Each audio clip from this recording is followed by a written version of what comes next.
Bon, ici, je vais commencer par vous énoncer un peu les deux idées qui m'avaient échappé dans la présentation précédente. C'est pas bien grave parce que en fait, d'une certaine manière, c'est un peu de l'évidence, ces deux idées-là, là, bon, tu sais, vous pouvez quand même le dire, mais c'est plutôt évident. Hein? La question, c'est quels devraient être les critères de sélection d'une personne à la présidence. Hein? Il y a peut-être un critère qu'on peut ajouter à ce que je vais dire, là, mais essentiellement, hein, c'est d'être capable d'organiser des débats, peut-être avoir une expérience de présidence, hein, ce serait un atout important. Et donc, tu sais, j'ai un type de personne qui me vient à l'esprit, c'est des gens qui ont présidé hein, sur des fédérations, par exemple comme à la FEUC ou à la FEC, hein, où il y a des différents groupes étudiants qui sont là de différentes universités, puis on sélectionne des présidents pour organiser ces débats-là. Et donc, ces personnes-là ont une expérience dans l'organisation de débats comme ça. Hein. Puis bien sûr, il y en a d'autres, là, mais une expérience particulière ou procédurale peut être utile, hein, ou du moins serait préférable dans beaucoup de cas.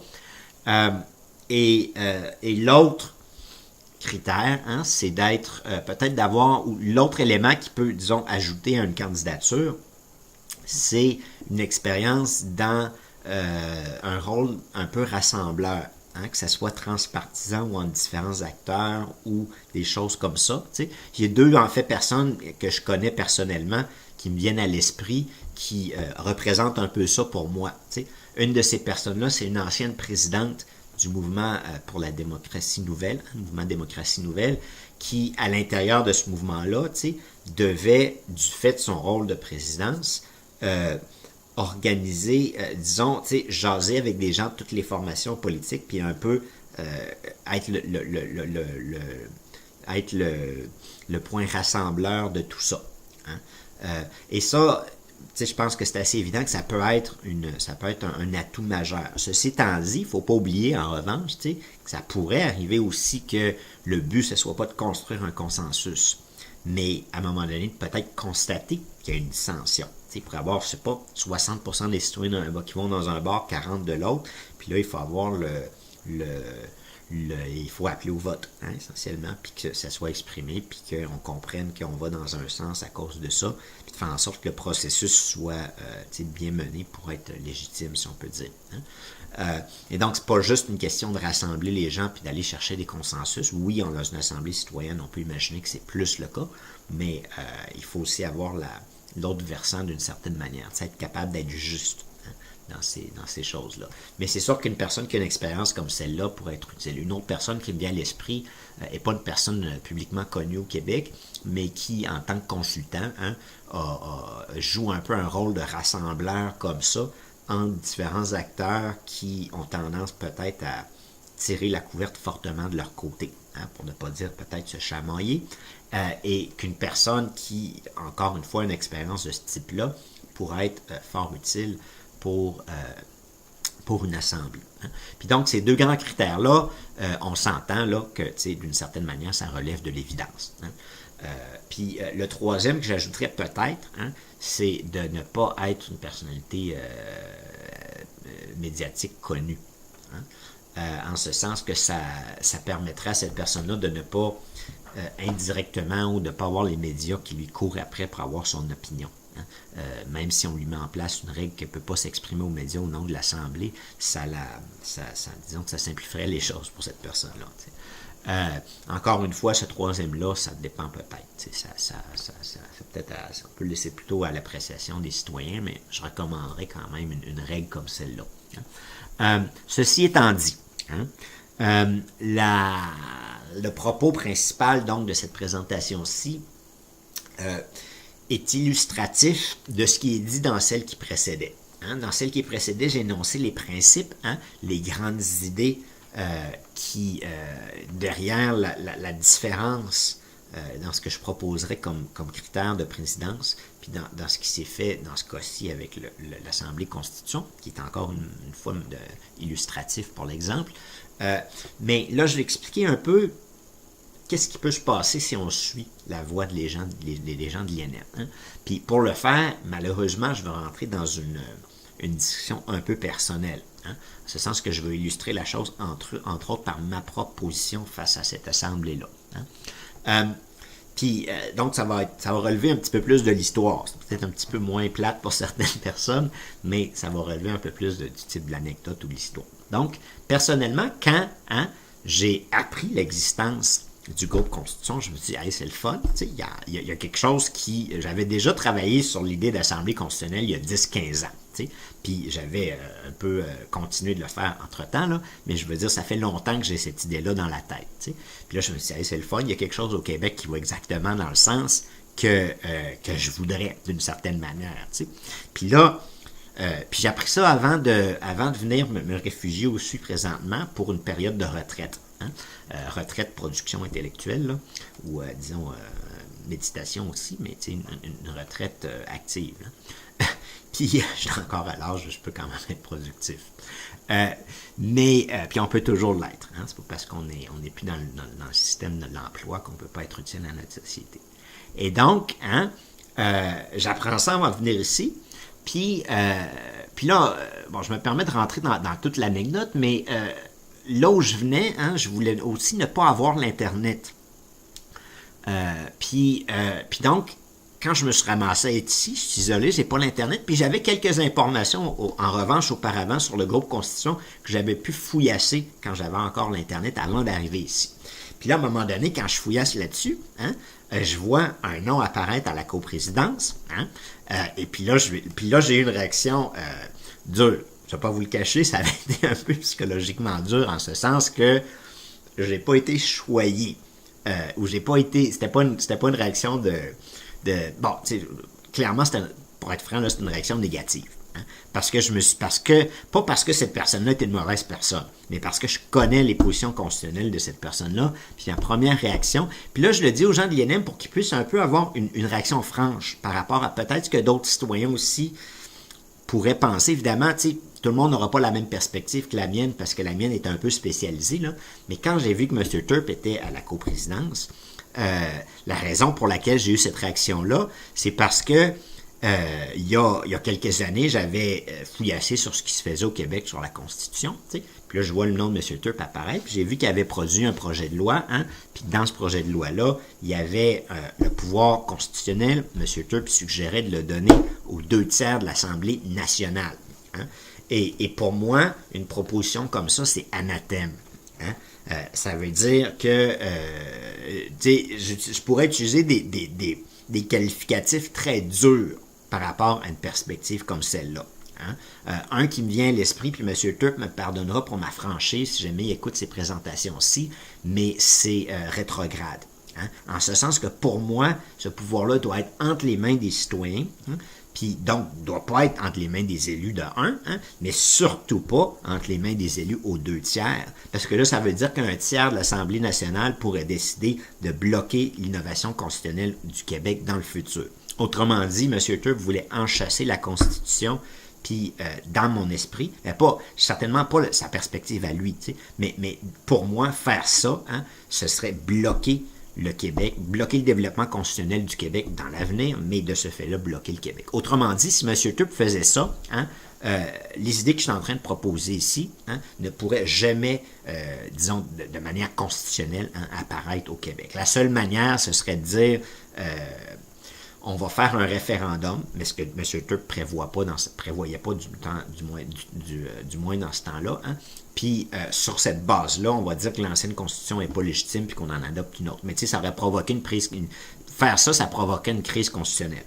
Parce que tant et aussi longtemps que le pouvoir constitutionnel est hors des mains des citoyens, pour le récupérer, ils vont devoir jouer du coude durement, puis des fois peut-être même tasser les anciennes constitutions qui sont là. C'est une réflexion qui semble un peu dure à dire, là, ou inconcevable pour beaucoup de gens, mais si on regarde par exemple la Constitution américaine, si on veut mettre en place les idées que je suis en train de suggérer aux États-Unis, il est probable qu'on doive en arriver à une situation comme ça, d'utiliser un bras de fer politique où, par exemple, on convoquerait un référendum pour dire la population nous a dit d'aller dans ce sens-là. On a proposé de mettre ça dans la Constitution. On a eu un vote majoritaire en référendum au niveau de tous les États-Unis au niveau fédéral, hein, et donc, ce qui est dans l'ancienne Constitution, malgré le processus de révision qui était là, on le considère illégitime, puis voici la nouvelle Constitution. Mais vous comprendrez que ça va provoquer un tollé, ça va provoquer une crise si on fait ça. Parce que le processus étant enchâssé, ça va être difficile de pousser pour le genre d'idée que je suis en train de suggérer. Hein. Et donc, puis là, je comprends que ma perspective, puis vous voyez bien, là, c'est une perspective de tronche. Là. Je suis un nerd des constitutions, puis ce type de questions-là. C'est clair que c'est pas tout le monde dans la société québécoise qui aurait cette perspective-là, mais néanmoins, si quelqu'un avait une réflexion sur le pouvoir constitutionnel ou sur le tirage au sort, puis l'idée que le pouvoir constitutionnel devrait être entre les mains des citoyens, vous pouvez comprendre que de voir quelqu'un qui fait une proposition qui allait contre ça dans la Constitution qui suggère, ça pose problème. Dans la mesure où, par exemple, hein, si les idées que je suis en train de suggérer étaient discutées à l'intérieur de l'Assemblée Constitution, je ne pense pas qu'elle va avoir le temps de l'être, à moins que par miracle mes idées se rendent à cette Assemblée-là. Là. Mais là, je suis sur le tard, puis je le sais, puis donc je ne pense pas que ça va se produire. Mais supposons cette Assemblée-là avait été informée au tout début hein, du genre d'idées que je viens d'exposer, puis qu'elle s'était dit, ça fait du sens. Essentiellement, c'est de faire ce que nous, on est en train de faire, mais de manière permanente au niveau de l'État. Puis que M. Turp est à la coprésidence, tout de suite, il est en conflit d'intérêts. Peut-être que ses opinions ont changé, puis peut-être qu'il trouverait ça intéressant d'explorer l'idée. Ça, je ne le sais pas, mais il est nécessairement en conflit d'intérêts potentiel, puis pas juste potentiel, mais important. Hein? C'est pas juste un conflit d'intérêts mineur non plus, du fait de la position qu'il avait exprimée auparavant. Hein? Là, il faut m'excuser d'avoir utilisé le terme rétrograde, mais en toute franchise, M. Turp, je le sens. Hein? C'est ça ma perspective. Puis c'est pas. C'est sûr que c'est un terme qui est fort, là, mais c'est un peu. Mais je pense qu'il est quand même juste. Hein? Pour moi, cette position-là, c'est anathème, c'est quelque chose qu'on ne doit pas. C'est la pire chose qu'en fait je ne peux pas imaginer. Hein, personnellement, là, au point de vue de mes idées politiques, de voir ça dans la Constitution du Québec. Autrement dit, si vous mettez ça dans la Constitution, je déménage. Puis, je déménage pas mal des fois, je déménage un peu déjà, là, mais je vais peut-être déménager de manière plus permanente. Mais, puis j'espère que les opinions de M. Turp ont peut-être changé. Je sais en fait qu'ils ont changé au cours du temps. Ça, je l'ai appris après. Mais au moment où j'ai réalisé ça, hein, que M. Turp était là, je ne savais pas qu'il avait produit dans un chapitre de livre un autre épisode de sa réflexion constitutionnelle, hein, une autre version.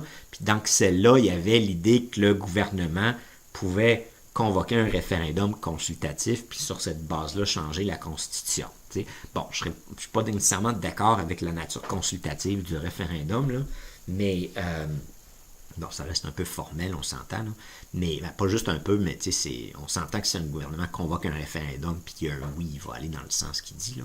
Sauf que c'est plus acceptable, hein, mais encore, vous comprendrez que pour moi, ce pouvoir-là doit être entre les mains des citoyens, puis qu'on ne doit pas le laisser entre les mains des élus. Hein.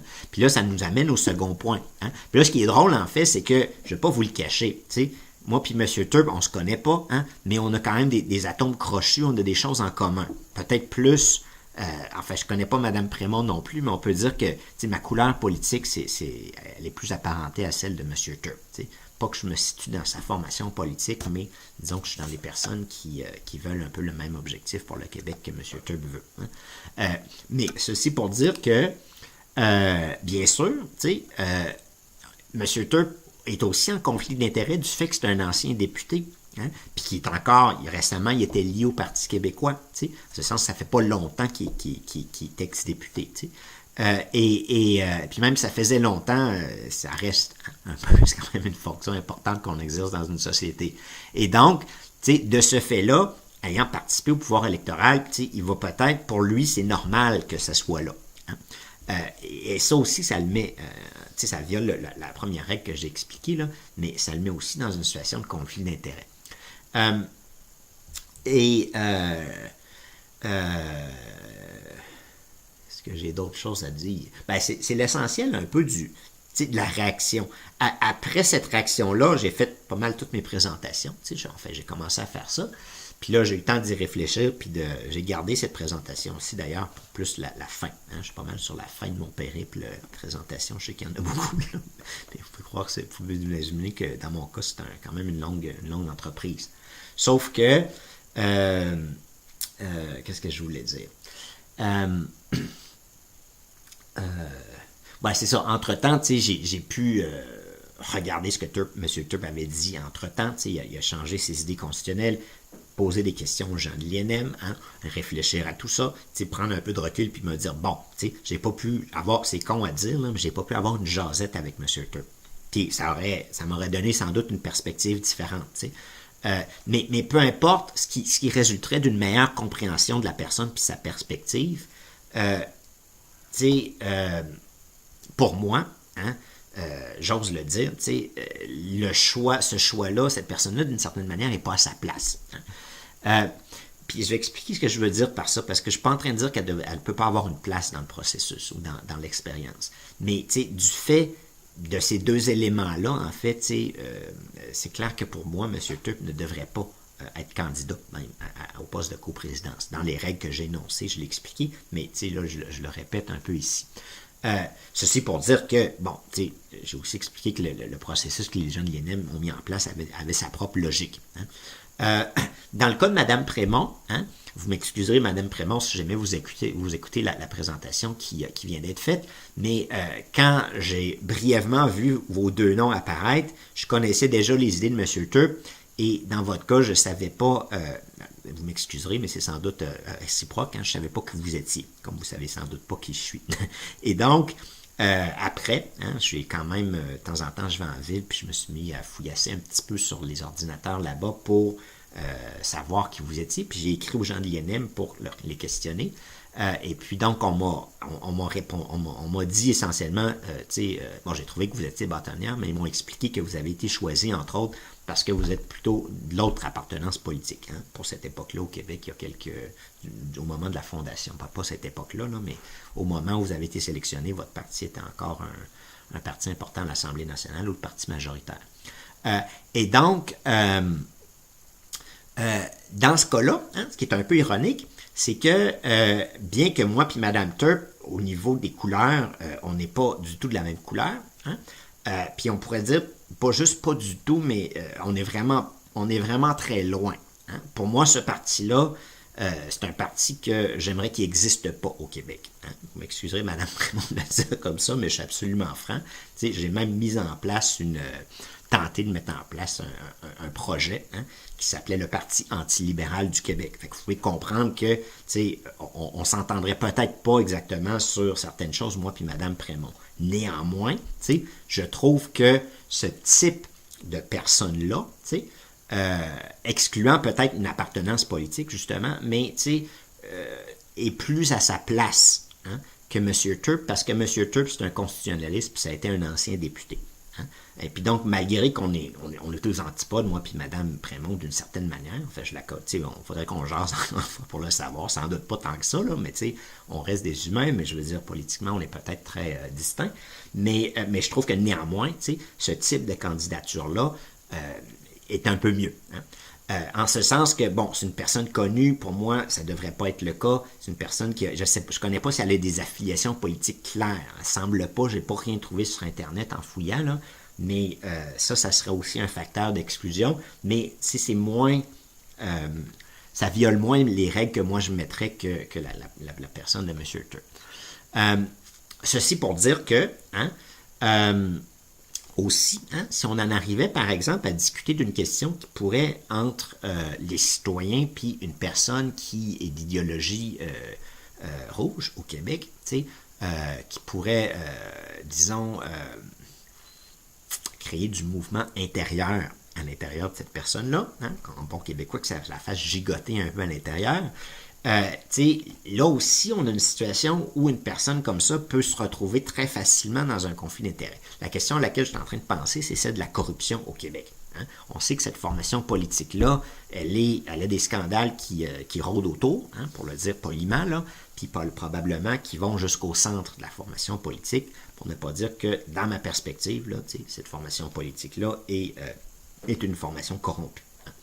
Hein. Et donc, Bon, je suis conscient qu'il y a des gens au Parti libéral qui sont probablement plus droits, hein, j'ose espérer du moins, mais ce que je suis en train de dire ici, c'est que si les citoyens se disaient, ben là, il faut qu'on mette en place un gros mécanisme anticorruption parce que, dans l'expérience récente du Québec, on a vu que c'est un problème, puis dans la Constitution, il faut voir que ça aurait été un sujet de discussion fort important à l'intérieur de l'Assemblée citoyenne, ça l'a peut-être même été, mais si une personne appuie une formation politique qui est un peu mise, pointée du doigt, elle se retrouve nécessairement un peu en situation malaisée, pour le moins. Autrement dit, comme je le dis en bon québécois, ça peut se mettre à gigoter un peu à l'intérieur.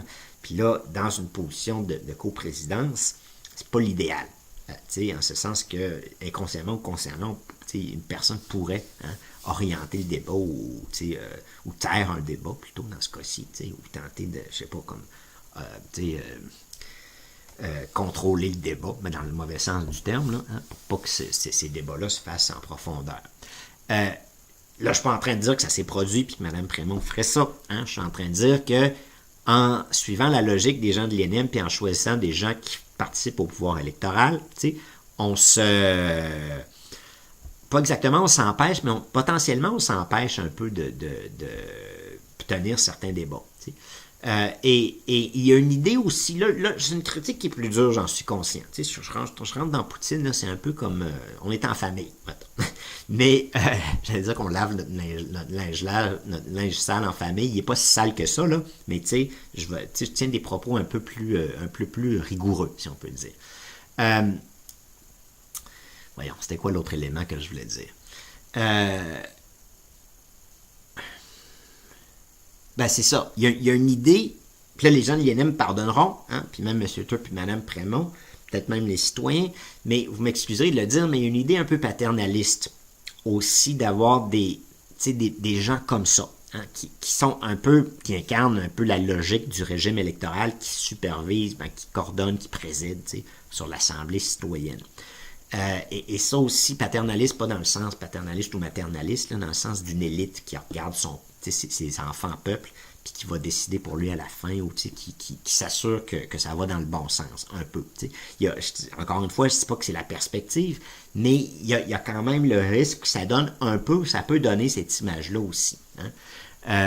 Et ce qui nous amène à un sujet que j'ai parlé dans la section 5.1, c'est que si c'était le cas, que consciemment, inconsciemment, ou que, avec une coprésidence comme celle-là, on est peut-être encore un peu entaché, là, on a peut-être entaché un peu le processus de ce que j'appelais d'un conservatisme constitutionnel.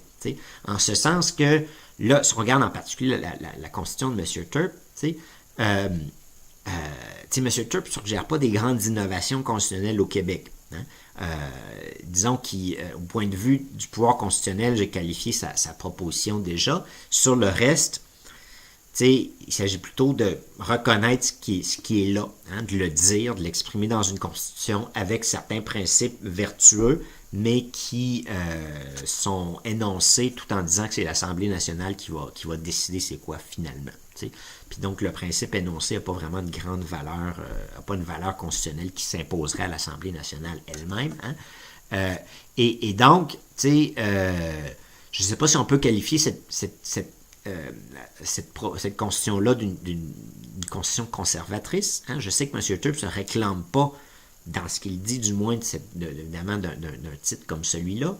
Il ne vient surtout pas d'une conscription d'une circonscription qui est la plus conservatrice au Québec, mais néanmoins, on a un peu, pour moi, c'est un peu comment je le vois. Je ne vous cacherai pas que M. Turp et les autres, vous me pardonnerez, ce qui m'intéressait dans sa constitution, c'était la question du pouvoir constitutionnel. Puis donc, le reste, je l'ai lu vite. Mais en la lisant vite, je m'aperçois qu'il n'y a pas je vois pas grand-chose qui changerait, autrement dit, avec cette constitution-là. Donc, on serait encore une fois dans une logique de conservatisme constitutionnel. Et ceci pour dire que le choix de la présidence, en l'occurrence, peut peut-être être indiqué aussi que le processus, en principe, possiblement, a peut-être été entaché d'une certaine perspective de conservatisme constitutionnel. Hein. Je le sais pas parce qu'on n'est pas les résultats, puis je n'étais pas là pour voir comment les débats se font, puis je regarde ça de l'extérieur, mais dans la logique des choses, hein, que j'ai expliqué dans le 5.1, puis dans le type de coprésidence qu'on a mis en place, on sent hein, un peu cette odeur de conservatisme constitutionnel-là. Hein. Encore une fois, c'est pas exactement, c'est pas une accusation, hein, c'est une critique, je pense, qui est juste, mais je suis pas en train de dire que c'était nécessairement conscient, puis c'était ça qu'on voulait faire. Peut-être que les gens de l'INM n'ont pas pensé hein, qu'on pouvait aller très loin dans une constitution. Parce que ces débats-là, comme je le dis, existent très peu dans notre société. T'sais, les personnes qui s'y penchent, dans mon cas du moins, je suis hors société, entre guillemets, je n'ai pas rendu publiquement mes idées publiques auparavant. Je viens de découvrir récemment que ces genres d'idées-là brassent un peu en France, mais je ne sais pas dans quelle mesure les gens de l'INM ont été exposés à ça. Hein. Il y a des personnes là-bas qui tiennent un propos fort similaire au mien, hein, avec des idées un peu différentes, là, puis on aurait d'ailleurs à débattre entre moi et eux, mais bon, on n'est pas, c'est pas une idée majeure dans la société. Puis donc, dans ce sens-là, ça pourrait être naturel, même pour M. Lapointe, pour les gens de l'INM, de penser que de ne pas imaginer qu'une constitution puisse devenir vraiment quelque chose d'autre. Hein. Bon, c'est peut-être aussi, il faut accepter une part de responsabilité. Si j'avais rendu mes idées publiques auparavant, puis que j'avais pu, faire mes devoirs, je le fais là, mais ça fait longtemps que c'est dans ma tête, là, ou ça fait longtemps que je réfléchis à ces questions-là. Si ce type d'idée-là était plus connu, évidemment, peut-être là, que juste ce fait-là aurait pu faire repencher la balance un peu de l'autre côté. Hein. Donc, c'est à peu près tout ce que j'ai à dire. J'aimerais ça insister encore une fois. J'espère que, j'ai été franc. Hein, parce que je pense que c'est mieux d'être franc que d'être, de mal dire les choses ou de les dire à moitié.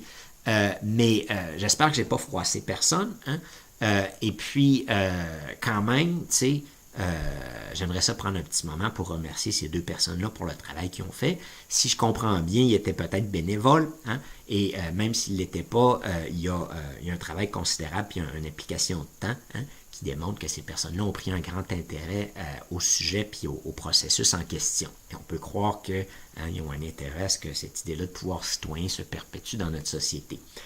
Et ça m'amène à une dernière réflexion. Hein, qui conclut de manière appropriée, je pense, l'ensemble du propos que je tiens ici. Cette dernière réflexion-là, c'est que quel devrait être le rôle de ces deux personnes-là dans notre société? Hein? Et là, je le dis un peu, c'est un jeu de mots, mais il va falloir qu'on ait des avocats du pouvoir citoyen à l'intérieur des différentes formations politiques, dans les médias, etc. Et M. Turp et Mme Prémont sont dans des positions idéales pour jouer ce rôle-là.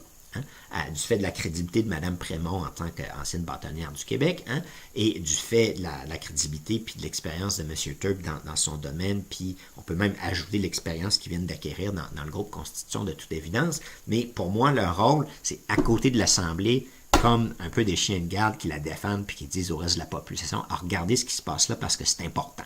Hein, puis que ce pouvoir-là qui est en train de se développer, nous, on pense que c'est une bonne chose et puis qu'il faut qu'on en ait plus dans notre société, puis peut-être même hein, jusque dans nos institutions politiques. Et d'avoir des personnes avec une crédibilité forte, hein, puis une expérience en l'occurrence, qui tiennent un propos comme ça, ça va pousser un peu disons que ça va contribuer hein, à la cause, mais ça va pousser un peu les médias à devoir écouter ce qui se dit aussi. Puis c'est important d'avoir des avocats, hein, dans le sens figuratif du terme, là, puis justement, ben, ça en est, ça tombe bien, sur un processus comme celui-là, puis sur ce beau pouvoir-là qui est en train de naître dans nos sociétés. Un dernier commentaire final, hein, peu importe les personnes qui sont impliquées autour d'une assemblée citoyenne, hein, les chercheurs comme les gens de l'INM, la coprésidence et tout ça, d'autres acteurs, j'aimerais ça exprimer hein, que ce pouvoir-là, finalement, est un peu sacré. Hein, pour moi, du moins, mais j'ose dire qu'il devrait être considéré comme sacré dans notre société, puis qu'on doit être, en tant que personnes qui sommes au début de l'émergence de ce type de pouvoir-là à l'intérieur de nos sociétés, les gardiens de ce pouvoir-là. et que ce rôle de gardien-là va être important pour justement garder ce pouvoir-là indépendant du reste du système, puis sur la base de ce pouvoir-là, développer un autre système politique. Mais, tu sais, ce que je veux dire, c'est que les gens qui sont dans une position de chercheur ou les gens qui sont à la présidence doivent considérer comme... il n'y a pas juste de terme sacré pour exprimer la chose, mais comme éminemment importante, mais enfin, ils doivent considérer que l'expression de ce pouvoir-là, même si ça va des fois peut-être contre un peu leurs idées ou que ça ne va pas exactement dans le sens qu'ils auraient aimé, tu sais, mais que l'expression de ce pouvoir-là est plus importante, justement, que le sens exact que ça prend. L'existence même de cette assemblée-là, puis son indépendance, puis le fait que les citoyens prennent ces décisions-là, et qui sont crédibles puis légitimes de le faire, puis qu'on fasse comprendre cette réalité-là au reste de la société, reste un peu la chose la plus importante, et que les personnes donc qui sont autour doivent être conscientes, doivent avoir, autrement dit, une éthique personnelle très très forte.